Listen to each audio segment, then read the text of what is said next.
Merci, Monsieur le Président. Merci, Monsieur le membre du jury. Notre contribution à l'optimisation du traitement du phosphate. Le plan de l'exposé est comme suit. On commence premièrement par une présentation de la problématique de motivation du sujet traité. Puis, je vais présenter une synthèse bibliographique visant à mettre en évidence l'état d'art du sujet, de définir mon contribution. Le phosphate utilisé ici de Rouchel et nécessite une caractérisation physico-chimique. Ensuite, je vais présenter une étude de traitement thermique du phosphate par calcination. Ceci nous conduit à proposer un nouveau protocole de traitement thermique ce protocole vise à minimiser les dépenses énergétiques. Puis, je vais exposer une étude sur l'efficacité énergétique de notre protocole et je termine par une conclusion générale et des perspectives. Donc, en effet, les énergies fossiles dont la consommation est largement dominante sont de grands générateurs de problèmes environnementaux. Ils ont d'abord cas des émissions de gaz à effet de serre à l'origine du réchauffement climatique. Dans les comptes, ce dernier impose en premier lieu au contrôle des émissions de CO2. Ces énergies sont non renouvelables et seront encore d'épuisement dans une cinquantaine d'années, ce qui augmente la demande d'électricité.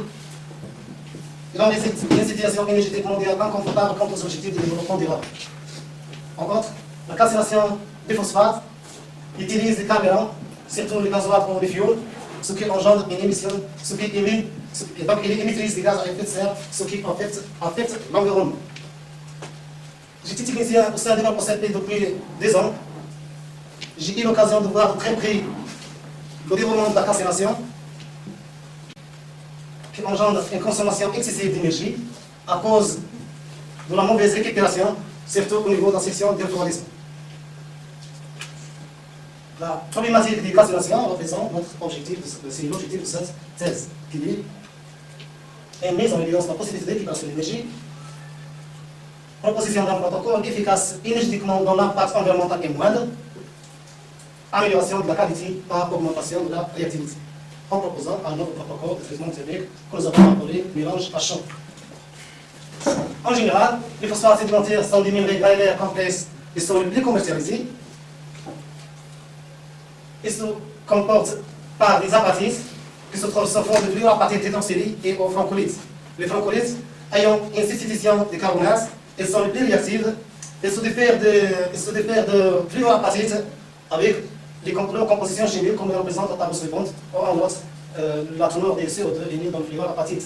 Le remplacement de la substitution par un autre dans le réseau apatitique engendre en général une variation des paramètres cristallographiques selon le volume du groupement substitué.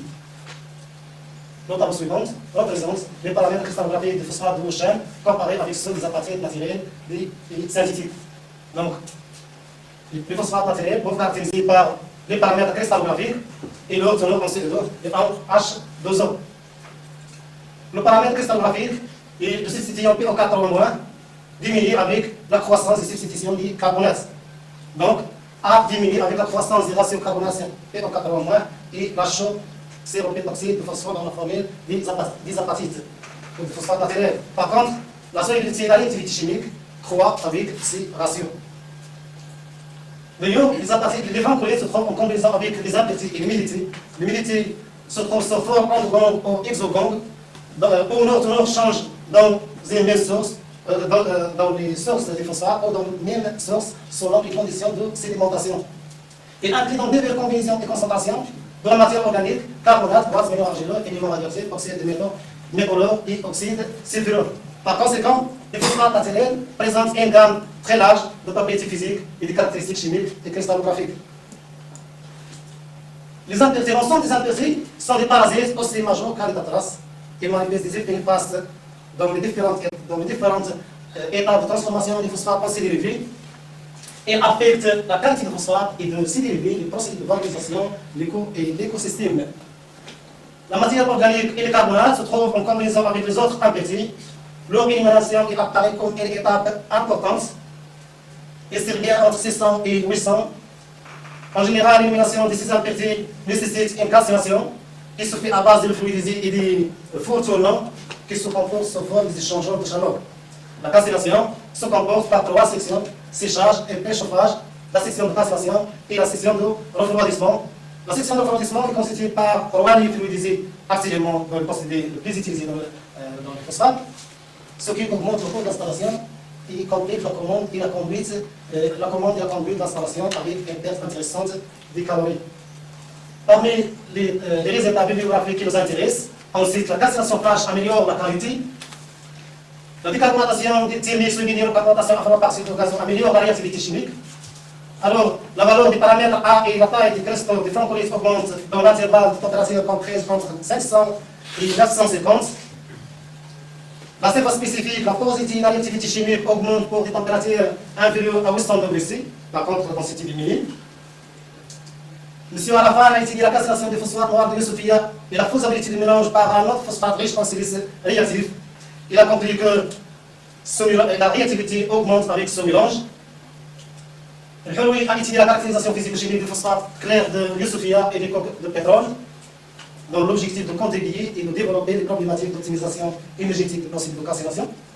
Cette force fédère l'OCP a lancé des recherches, des projets et des recherches visant les possibilités de traitement par lavage d'une nouvelle qualité de phosphate à faible teneur en CO2 et très riche en BPL, dans l'objectif de minimiser le coût de la calcination et d'éviter ces difficultés d'exploitation. Il a étudié aussi le mélange de phosphate avec le phosphate calciné pour améliorer la qualité. D'après notre étude bibliographique, nous avons constaté qu'il n'existe aucune référence qui traite le protocole de traitement thermique par mélange à chaud, ce que représente le mélange à chaud représente l'originalité de cette thèse. Donc le phosphate étudié provient de la zone de Rouchen, gisement situé à 40 km de la ville de Youssoufia. Le manque de données sur ce gisement, le manque de données sur ce gisement a incité de faire une étude de caractérisation dans l'objectif de reconnaître ses propriétés physico-chimiques. Donc les échantillons ont été prélevés à partir des phosphates orientés vers les usines de traitement. Au laboratoire, ces échantillons sont stockés avant d'être soumis aux analyses, mesures et traitements thermiques. Les analyses chimiques que nous avons obtenues par volumétrie et par ICP montrent que notre phosphate est carbonaté, assez pauvre en silice, en magnésium et en oxyde de métal, alors que la pellite est absente. Parmi les propriétés physiques que nous avons étudiées, que nous avons effectuées, le classement dimensionnel, la distribution de la volumétrie se fait à base de tamisage manuel à l'aide des tamis à progression géométrique. Elle montre que notre phosphate, avec près de 87 entrées dans la gamme 125 microns à 800 microns. Au laboratoire, ces échantillons sont soumis à un traitement mécanique de voyage, homogénéisation et capage, dans l'objectif d'avoir une granulométrie comprise entre 40 et 500 mètres. Sa distribution est riche en phosphore, étudiée dans le processus de transformation chimique et correspond à la meilleure réactivité. La déflexion des rayons X a été effectuée à l'aide d'un défractogramme XPRT-MPT par l'article Philips anticathode de cuivre. Le défractogramme révèle la présence des phases majoritaires suivantes, le fluorapatite, quartz et les carbonates qui se trouvent sous forme de dolomite et de calcite. Les phases enregistrées en quartz, en dolomite et en calcite sont dites alors matière exogone, alors que l'interférence entre le quartz, la calcite, la dolomite avec la fluorapatite sont dites alors matière endothermique. Ces chevauchements peuvent être enlevés par la calcination. Toutefois, les éléments minérotaires et les phases minérotaires ne sont pas détectés par cet appareil, car leurs teneurs sont en dessous de celles de cet appareil. Le comportement thermique a été effectué à l'aide d'un appareil d'aptitude TM. Ils ont effectué solaire avec une vitesse de chauffe de 10 degrés C par minute, de température ambiante jusqu'à 1000 degrés C sur la tranche du phosphate calciné. Le comportement thermique de ces échantillons a mis en évidence trois performances liées à trois différentes données de température. La première attribuée à la déshydratation, qui se déclenche de la température ambiante jusqu'à environ 100 degrés C. Il est dit au départ de l'eau d'absorption. La deuxième perte en masse se déclenche de 200 degrés jusqu'à 550. Il est dit certainement simultanément à une superposition d'une réaction endothermique liée à l'élimination de l'eau structurale et à une réaction exothermique liée au grillage de matière organique. La troisième perte en masse se déclenche à partir de 550.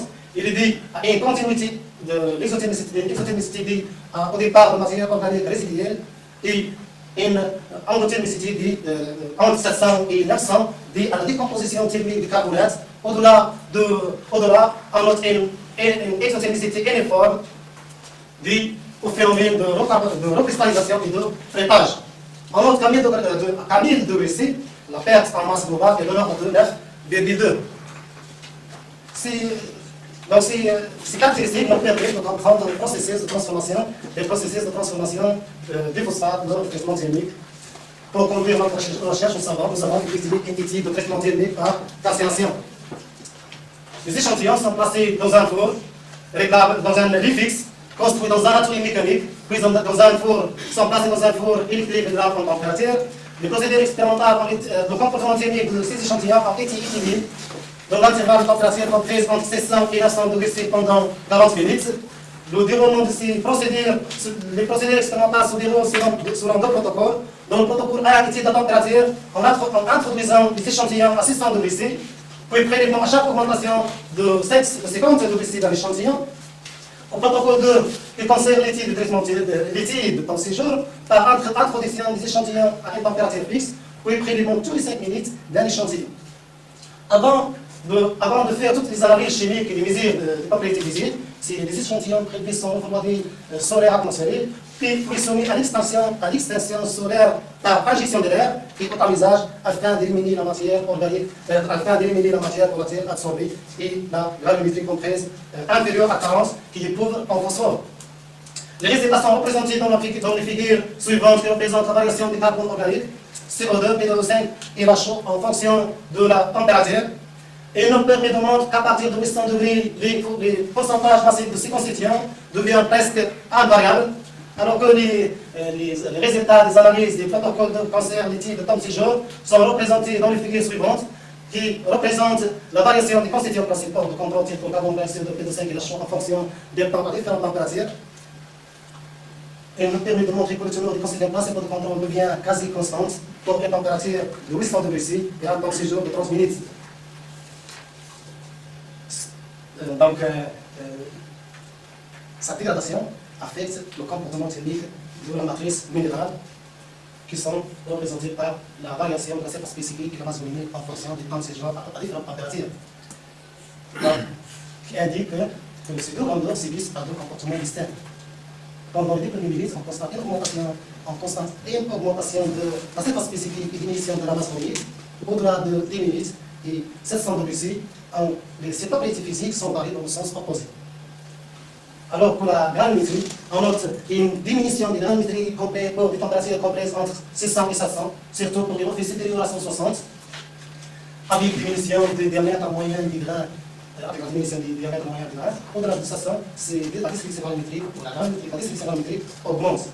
Donc, la calcination nécessite une température de 800 degrés C et un temps de séjour et 30 minutes pour éliminer la quasi-totalité des impurités, alors que la réactivité sera paquetée dans ces conditions. Ceci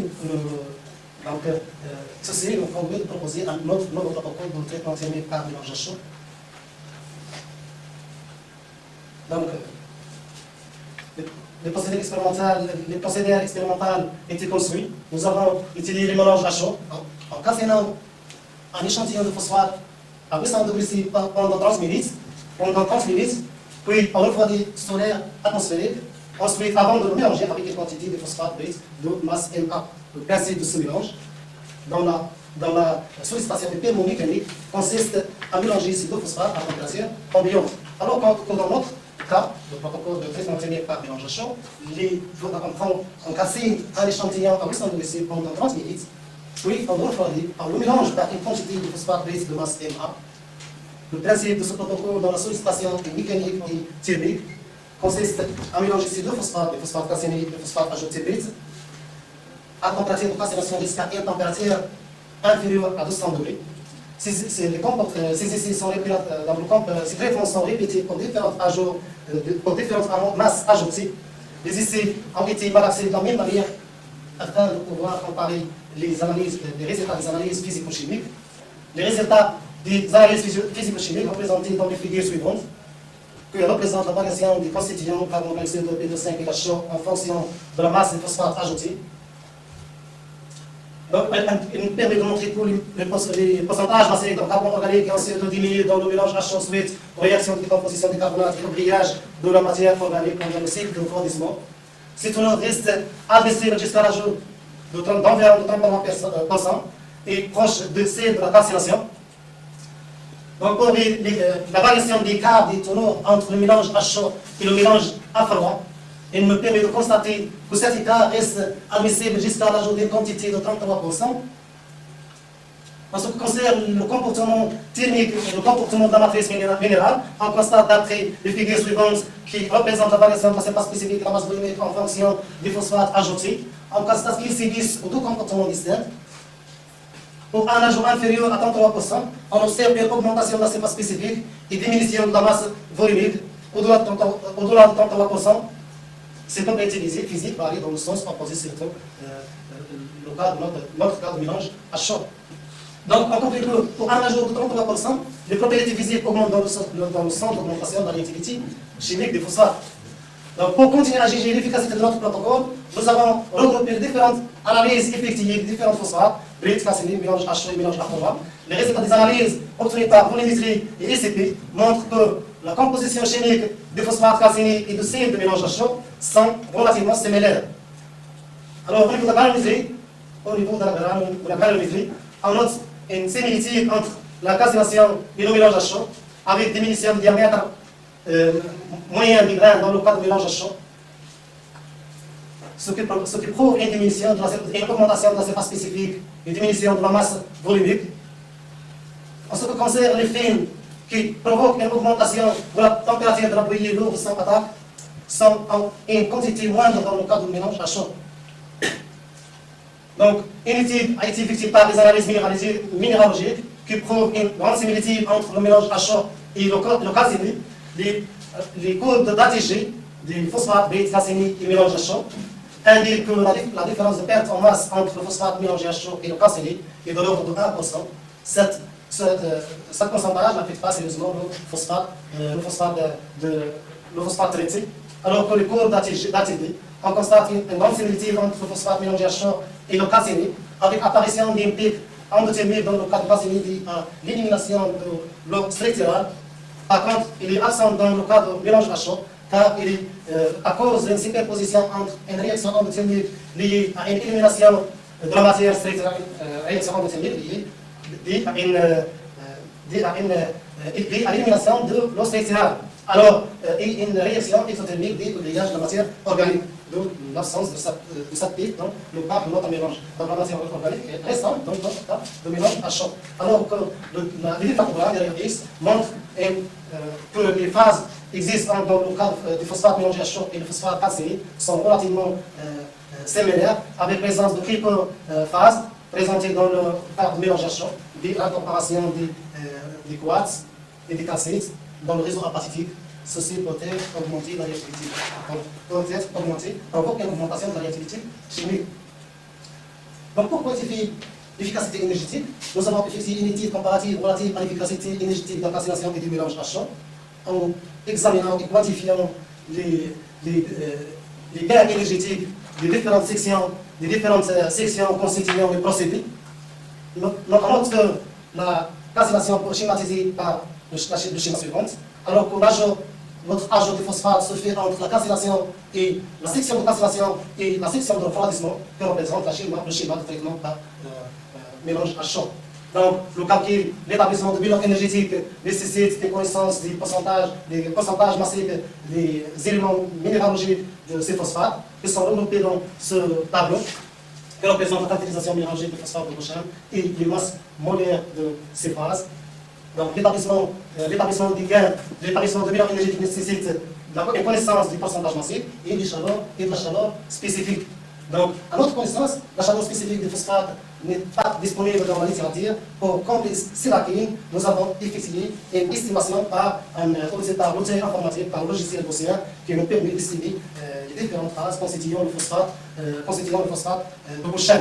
Donc, les résultats de cette simulation sont regroupés dans la figure suivante, qui représente la variation des chaleurs spécifiques des différentes phases de phosphate de Beauchamp en fonction de la température.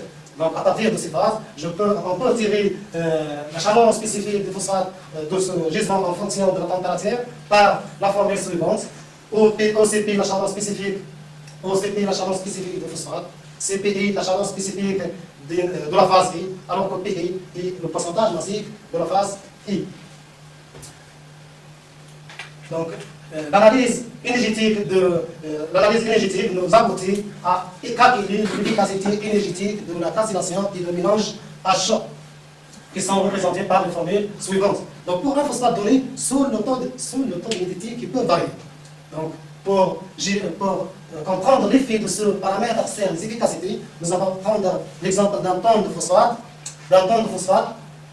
Les résultats des analyses sont représentés dans la table suivante, qui indique la variation de l'efficacité en fonction du taux de l'humidité et la variation de la masse du phosphate produit dans le cas de la calcinémie du mélange chaud en fonction de l'humidité. Il apparaît que pour un taux d'humidité égal ou supérieur à 8%, le traitement terminé par mélange à chaud nécessite un ajout supplémentaire des carburants. Alors, pour un taux d'humidité inférieur à 8%, on constate que l'efficacité dans notre carburage à chaud est très intéressante par rapport dans le cas de la calcination actuellement existante.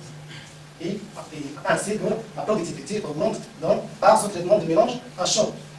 Donc, les types d'émissions de CO2 qui sont regroupés dans ce tableau, il indique que le facteur d'émission de CO2 par un kilogramme de phosphate par un kilogramme de produit fini indique que D c'est le mélange à chaud, alors que B c'est le calciné, indique que dans ce tableau nous permet de montrer que l'émission de CO2 sont diminuées par 2 kg par tonne de phosphate. Donc, en conclusion générale, l'étude a été déroulée selon deux voies, une voie expérimentale et une voie théorique. Le voie expérimentale qui se base sur l'étude de notre parcours et le voie théorique qui se base sur l'étude de calcul et l'efficacité énergétique. Donc, la caractérisation nous permet de montrer que le phosphate de Mouchen est un francolite. Sa granularité est comprise entre 125 et 800 micromètres. Les rayons X montrent que les phases majoritaires sont les fluorapathites, le quartz et les carbonates qui se trouvent sous forme d'acide et de la dolomite. Alors que l'ICP montre l'existence des éléments minérotaires tels que le cadmium qui est le plomb et le Mg, le chrome, qui sont le plus recherchés bien sûr dans les phosphates. L'ATD montre qu'à partir de cette somme, l'élimination du carbone organique, du carbone total est presque totale, en notant qu'à mieux ici, la masse globale, la perte de masse globale de notre phosphate est de l'ordre de 9,2. Ceci nous permet de comprendre un organigramme de traitement chimique. L'étude de la calcination nous a permis de conclure que le phosphate calciné à 800 degrés dans une litre répond bien aux profils marchands et aux exigences d'utilisation. Dans ces conditions, nous avons noté une diminution de carbone organique avec 89,3 et CO2 par 72,7, alors que la VPL augmente par 12,6. Toutefois, dans ces conditions, l'activité chimique diminue.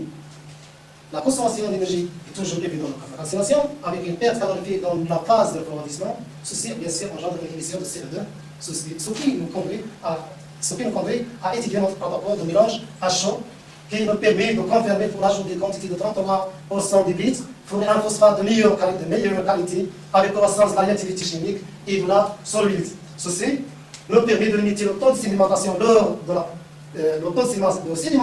pile des phosphates et de la bouillie de la réaction. Donc, pour le voie théorique, l'étude de calcul énergétique nous a permis de conclure que le mélange à chaud est plus efficace énergétiquement avec une diminution de CO2 et augmentation de la quantité de phosphate traité. Donc, on constate alors que le mélange à chaud qui correspond donc un phosphate calciné, 75 phosphate calciné plus 25 de litres, nous permet de tirer les conclusions générales suivantes. L'économie d'énergie par 33% avec augmentation de la réactivité et de la productivité, tout en préservant l'environnement par diminution de CO2 à environ de 33%. En perspective, je vois que cette étude est très importante. Le protocole de mélange à chaud peut être exploité pour d'autres types de phosphates. Cette étude nous conseille de faire des essais d'additivité en attaquant phosphate, sous-phosphate de produits de mélange à chaud par l'acide sulfurique.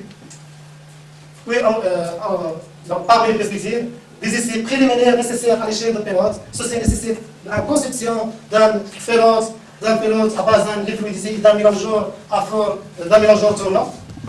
Et enfin, augmentation de la proportion d'ajout de l'huile en utilisant un phosphate lavé et merci.